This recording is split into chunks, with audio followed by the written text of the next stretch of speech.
예수님께서 예루살렘에 올라가셨다가 베데스다 연못가에 들르셔서 거기에 38년 된 병자를 고쳤잖아요. 그래서 그 병자 보고 너는 자리를 들고 가라. 그래서 자리를 들고 갔어요. 38년 동안의 병을 떨쳐버리고 자리를 들고 걸어갔어요. 그날이 안식일이었어요. 그만 자리를 들고 간 그것이 안식일에 일하는 것으로 돼가지고 범법자가 됐습니다. 그런데 이 병자는 걸어가라고 하는 사람의 말을 순종하고 걸어갔어요. 그런데 걸어갈 때는 예수님인 줄 몰랐습니다. 그냥 순종했어요. 그러다가 시간이 지나서 어느 날 이 사람이 성전에 들어갔을 때 예수님이 그곳에 계셨습니다. 성전에 들어감으로 인하여 비로소 자기 병을 고쳐준 사람이 예수님인 것을 알았어요. 그리고 예수님도 성전에 들어온 그 38년 병으로 고생했던 그 사람을 향하여 다시는 죄를 범치 말라. 죄를 범하면 더 큰 병이 너에게 오니까 다시는 죄를 범하지 말아라 라고 얘기를 했어요. 베데스다 연못가에서는 육신의 복을 받았다면 성전에 들어와서는 영적인 복을 받은 거예요. 이 두 가지 복이 있어야 되는데 이 사람은 두 가지 복을 받게 된 겁니다. 그래서 예수님이 자기 병을 고쳐줬다는 걸 알게 되는 거예요. 유대인들이 그 사람을 다잡이 칩니다. 안식일 날 걸어가라고 한, 짐을 들고 걸어가라고 한 사람이 누구냐 물었을 때 지난번엔 대답을 하지 못했지만 나중에는 예수님이 그랬다 그랬어요. 그러니 유대인들이 뜻을 모아가지고 예수님을 박해하게 됐습니다. 성경 요한복음 8장 18절에 보니까 유대인들이 이로 말미암아 더욱 예수를 죽이고자 하니 이는 안식일을 범할 뿐 아니라 하나님을 자기의 친아버지라 하여 자기를 하나님과 동등으로 삼으심이니라 그렇게 얘기를 하죠. 안식일 범하는 죄가 큰 죄거든요. 유대인들은 그걸 굉장히 크게 봅니다. 그런데 또 하나님을 자기 친아버지라고 얘기를 해요. 그 말만 하면 되는 게 아니라 예수님 하시는 역사를 보니까 기적이 나타나는 거예요. 유대인들이 가지고 있는 고정관념이나 자기들이 믿고 있는 어떤 율법이나 이런 것들을 한 번에 뒤잡을 수 있는 그런 능력이 막 나타나는 거예요. 그러니 이들이 당황해가지고 어떻게 하든지 예수님을 죽이려고 노력을 한 겁니다. 그러나 이렇게 악하게 막 덤벼들었지만 주님은 양보하거나 기죽거나 위축되거나 타협하지 않았습니다. 그때 예수님은 이제 그들을 향하여 입을 열고 다시 사역을 시작을 했습니다. 요한복음 5장 19절에 보면 그런 말이 있죠. 그러므로 예수께서 그들에게 이르시되 내가 진실로 너희에게 이르노니 아들이 아버지께서 하시는 일을 보지 않고는 아무것도 스스로 할 수 없나니 아버지께서 행하시는 그것을 아들도 그와 같이 행하느니라. 아버지께서 아들을 사랑하사 자기가 행하시는 것을 다 아들에게 보이시고 또 그보다 더 큰 일을 보이사 너희로 놀랍게 여기게 하시느니라 라고 얘기를 했어요. 그럼 아버지께서 아들 된 예수님에게 많은 걸 보여줬다. 그렇게 말씀하시잖아요.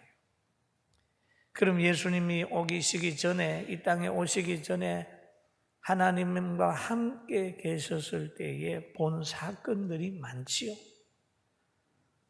창조할 때도 주님은 계셨잖아요. 말씀으로 계셨습니다.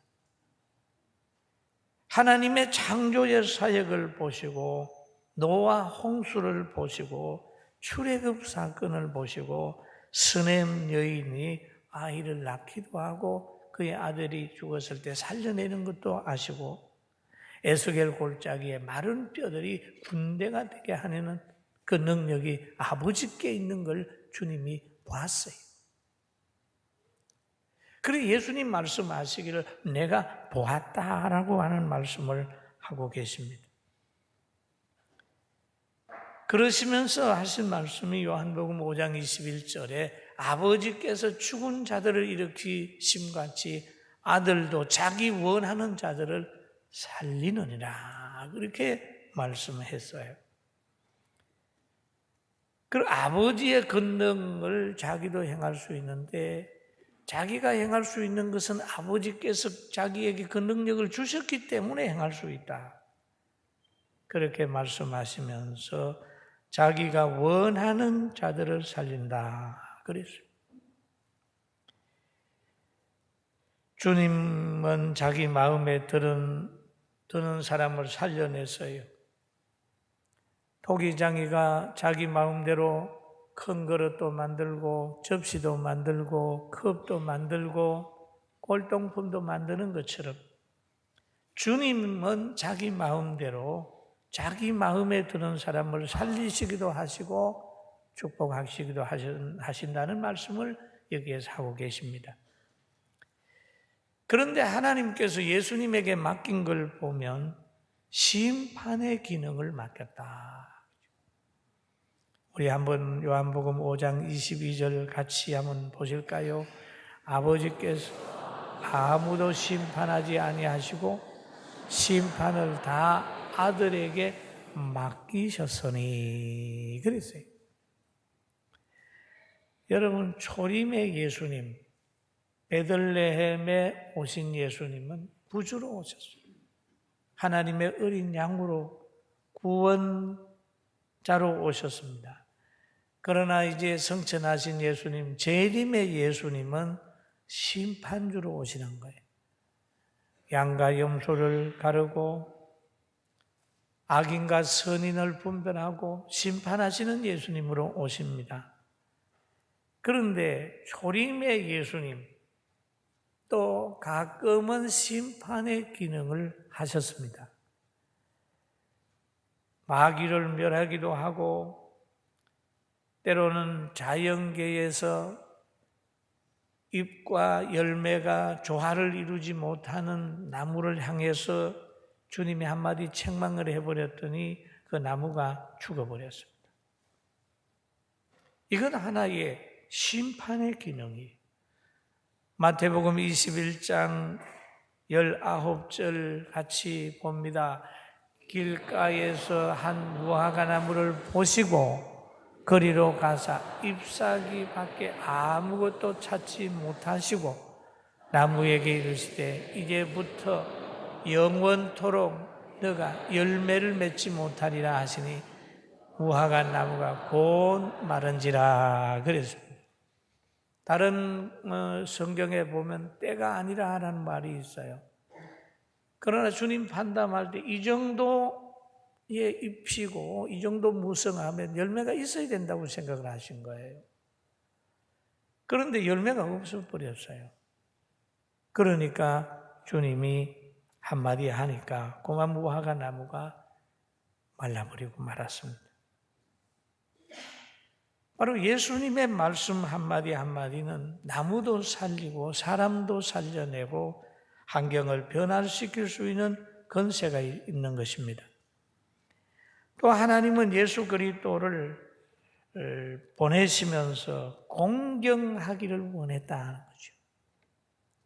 하나님이 예수님을 보내시면서 많은 사람이 예수님을 공경하길 원했어요. 그러면서 요한복음 5장 23절에 말하기를 모든 사람으로 아버지를 공경하는 것 같이 아들을 공경하게 하려 하심이라. 아들을 공경하지 아니하는 자는 그를 보내신 아버지도 공경하지 아니하느니라 라고 얘기를 했습니다. 여러분, 원래 옆집에 사람이 사랑스러우면 옆집 강아지도 오면 먹이를 줍니다. 그러나 옆집 사람이 미우면 개가 오면 때리는 거. 그렇잖아요. 다윗을 싫어했던 사람이 다윗이 보낸 신하를 그냥 시험도 다 깎아버리고 아주 많이 박해를 했지 않습니까? 여러분, 아버지를 공경하게 되면 아버지께서 보낸 자녀를 공경하게 되고 또 아버지를 공경하는 사람은 예수님 공경하지 하고 또 예수님 공경하고 사랑하는 사람은 예수의 몸인 교회도 공경하고 사랑하고 아끼는 겁니다. 할렐루야. 교회 아끼는 거 보면 저분이 예수님 사랑하는구나. 저분이 하나님 사랑하는구나. 저분이 복을 받겠구나. 이렇게 생각을 할 수 있어요. 볼 수 있어요. 그리고 예수님을 믿는 자의 형편과 누림에 대해서 오늘 또 성경에 얘기를 하고 있어요. 내가 진실로 진실로 너희에게 이르노니 내 말을 듣고 또 나 보내신 이를 믿는 자는 뭘 얻는다고 그랬죠? 크게 한번 해보세요. 뭘 얻지요? 영생을 얻는다. 그 다음에 심판에 이르지 아니하나니 사망에서 생명으로 옮겼느니라 라는 얘기하죠. 듣는다 라는 말이 있습니다. 들려주는 말이 있으니까 듣는 거죠. 아무 얘기나 들려주는 건 아니잖아요. 하나님이 특별히 들려주는 사람이 있어요. 오늘 여러분 하나님 말씀 듣는 여러분이 복이 있습니다. 할렐루야. 참 복이 있어요. 보내신 이를 믿는 자는 그렇게 또 얘기를 하죠. 그리고 하나님의 사랑을 받은 대상이 된 거예요. 참 듣고 보는 거, 믿는 거는 너무너무 행복입니다. 그래서 구약 성경 신명기 28장에 보면 축복의 첫 단추가 뭐냐? 1절이에요. 같이 봅니다. 내가 내 하나님 여호와의 말씀을 삼가 듣고 그 다음에요.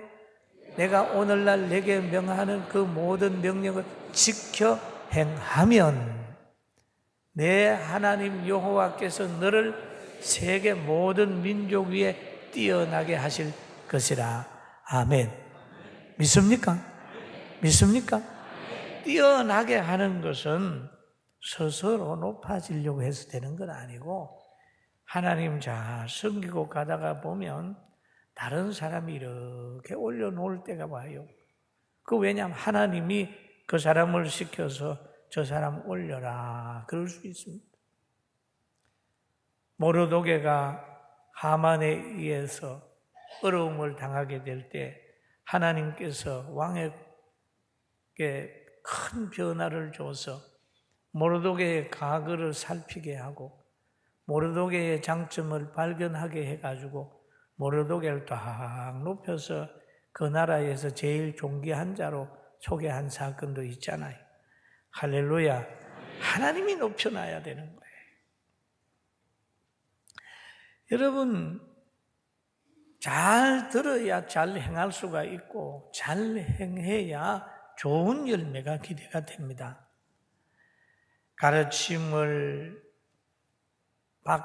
가르치는 자가 되려면 배우는 데 힘써야 됩니다. 많이 거두려고 하면 씨 뿌리는 수고를 즐겁게 해야 되는 거예요.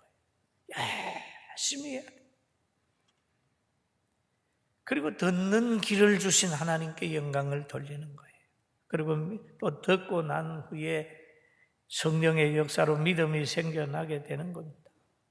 예수 믿는 거 기적이에요. 이 예수 믿는 거 성령의 역사예요. 예수 믿는 거 여러분 보통 사람은 못 믿어요. 믿습니까? 보통 사람 어떻게 예수님 믿습니까? 물고기 2마리야 보리떡 5개로 5,000명 먹인다는 말 믿을 사람 누가 있어요? 응? 물 위로 걸어갔다는 거 그거 누가 믿어요? 물에 들어가면 한 발 들어가 빠지기 전에 빨리 옮기면 된다고 이렇게 얘기하는 사람이 있습니다만 2걸음만 가면 빠져버리는데 그렇잖아요. 그런데 예수님이 물 위로 걸어가셨다. 이게 믿어지는 게 신비입니다. 할렐루야. 이게 믿어지는 이 성령의 역사가 아니면 안 믿어져요. 누가 그거 믿겠어요? 그런데 그게 믿어진단 말이에요. 참 신비한 거죠. 에베소서 2장 8절에 보니까 여러분 같이 봅니다. 너희는 시작 너희는 그 은혜에 인하여 믿음으로 말미암아 구원을 받았으니 이것이 너희에게서 난 것이 아니요 하나님의 선물이라. 예. 선물은 뭐 받고 싶다고 받습니까? 주는 사람의 마음이잖아요. 믿음은 하나님의 선물이다. 믿음은 선물이요 그 결과는 영생이. 그리스도를 믿음으로 대속의 은총을 입은 겁니다. 죄의 결과로 오는 심판이 예수 그리스도로 통하여 면하게 된 거예요. 예수 안에 있는 것은 다 신비고 사망에서 생명으로 옮겨지는 거예요. 그리고 우리가 회개한다 그러잖아요. 회개하는데 첫 번째 생각이 자기가 죄인인 줄 알아야 회개가 되는 거예요. 병 들었다는 걸 알아야 의사 찾아가는 겁니다. 우리가 성경을 보다가 보면 자기 죄가 보여요. 죄가 보이면 회개하게 되면 또 성령을 받게 되고 사망에서 생명으로 옮겨지게 되고 하나님의 말씀이 믿어지게 되는 겁니다. 그리고 또 성경에 보면은 하나님의 형상으로 지음받은 사람은 영원한 존재가 된다는 거예요. 참 신비한 거죠. 야, 인간은 영원히 살 수, 육을 가지고는 영원히 못 산다. 누가 뭐라 그래도 육은 다 흙으로 돌아간다. 그렇게 믿으면 돼요. 할렐루야. 그런데 인생을 저는 보니까 사막이 있더라고, 사막이. 1막이 어머니 뱃속에서 인생 1막 같고, 태어나가지고 그냥 생육하고 번성하고 육체를 가지고 있는 데가 인생 2막이. 2막이 끝나게 되면 뭡니까? 천국에 가서 또 새로운 세계가 일어나는 거예요. 그 다음에 4번째는 죽은 자들이 다시 부활해가지고 생명과 심판으로 하는 거예요. 가정일 뿐이에요. 그런데 가장 중요한 것은 인생 2막. 여러분과 제가 살아가는 이 기간이 너무너무 중요해요. 할렐루야. 예수님 영접하고 예수님 믿을 수 있는 인생의 이 시간이. 그래서 사람은 죽어도 끝이 나지 않는다. 요한복음 5장 25절 한번 읽어볼까요? 시작.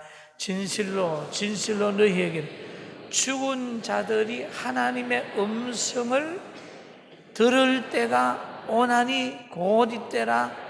듣는 자는 살아나리라. 아멘. 죽은 자들이 뭐요? 하나님의 음성을 들을 때가 온다. 그렇다면 죽음에서는 끝이 아니다라는 얘기죠. 아니다.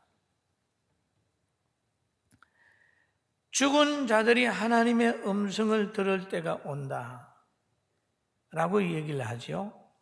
그러면 아버지께서 자기 속에 생명이 있음같이 아들에게도 생명을 주어 그 속에 있게 하셨고, 아버지의 생명이 예수님의 생명으로 예수님의 생명이 다시 믿는 사람 안으로 들어오는 거죠.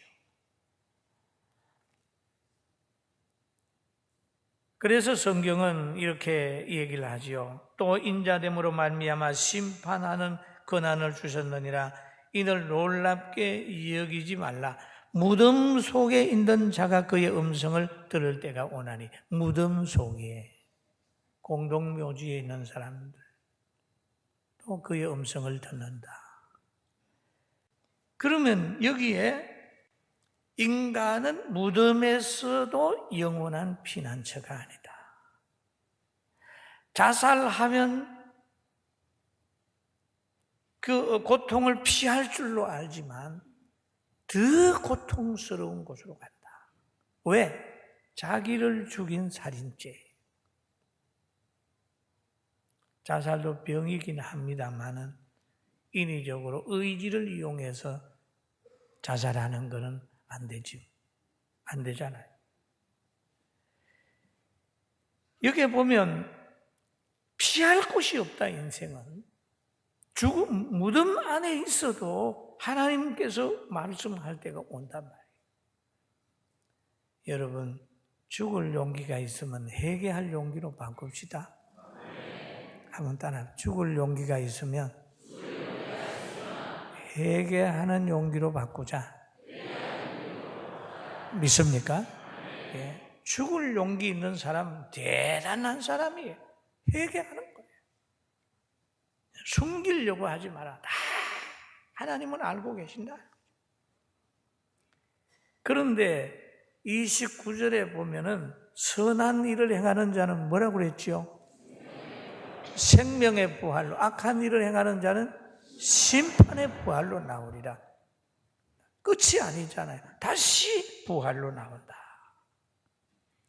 바울 사도는 일찍이 그것을 알았기 때문에 빌립보 1장 21절에 이렇게 말합니다. 내가 사는 것이 그리스도니 죽는 것도 유익함이라. 미래를 항상 보고 있는 분입니다. 여러분, 한 형무소에 감방에 그 두 사람이 들어있다고 해봅시다. 근데 두 사람 중에 같이 밖으로 나올 수도 있죠. 한 사람은 야, 당신은 보니까 깨닫는 많이 깨닫고 사회에 나가도 좋은 일 할 것 같아. 이래가지고 특사로 내보이는 사람이 있는가 하면 전혀 소망 없다 생각하는 사형수 같으면 어떻게 해요? 끌어내서 다시 형장에 가서 처형합니다. 우리가 똑같이 무덤에 있다 할지라도 어떤 사람은 생명의 부활로, 누림의 부활로, 어떤 사람은 심판하는 부활로 불러낼 때가 온다는 말씀이에요. 여러분 다 생명의 부활로 참여하는 여러분 된 것을 축하드립니다. 할렐루야. 아멘. 우리의 공로가 아니라 예수 그리스도의 공로예요. 무덤에 있다 할지라도 거기에 끝이 아니다. 부활이 있다. 그리고 예수님은 사망에서 생명으로 옮겨주는 분이고 또 예수님의 말씀을 전파해서 또 많은 사람을 사망에서 생명으로 옮기는 사명이 우리에게 있는데 우리에게 그 사명을 주었어요. 그래서 로마서 10장 17절에 보니까 그렇게 얘기를 하지요. 믿음은 어디에서 난다고요? 들음에서 나며 들음은 그리스도의 말씀으로 말미암느니라. 이제는 계속해서 말씀을 전해야 되는 거죠. 그리고 이 사역을 감당하는 것은 영광이고 은혜입니다. 그런데 이 사역을 감당하게 될 때는 어떻게 해야 되냐? 성령의 도움을 받아야 됩니다. 성령의 지배받아야 되는 거죠. 성령이 너희에게 임하게 되면 너희가 권능을 받고 예루살렘과 유대와 사마리아와 땅끝까지 이르러 내 증인이 된다 그랬죠. 여러분, 성령의 사람이 되시고 오늘부터는 인생에 하나님께서 주시는 이 기간 동안에 최선을 다하고 행복하게 부부간에 고부간에 성도간에 환하게 웃으면서 천국을 바라보면서 승리하며 살기를 주의 이름으로 축원합니다. 할렐루야. 낙심하는 것보다 소망을 가지는 것이 훨씬 쉽습니다. 아무리 힘들어도 포기하지 마세요. 아무리 어려워도 불평하지 마세요. 하나님께서는 힘들고 어려운 사건을 통해서 하나님의 능력을 보여주는 겁니다. 나무가 여러분 바람 부는 곳에 자라는 나무는 뿌리가 깊습니다. 잘 넘어지지 않아요. 인생의 환난을 많이 당한 분들 보면 연세 들어서 깨닫는 부분이 굉장히 넓습니다. 멋있는 인생 살게 하시려고 크고 작은 어려움 여러분에게 주셨을 때 믿음으로 감당하시고 천국 바라보면서 승리하게 되기를 주의 이름으로 축원합니다. 기도하겠습니다.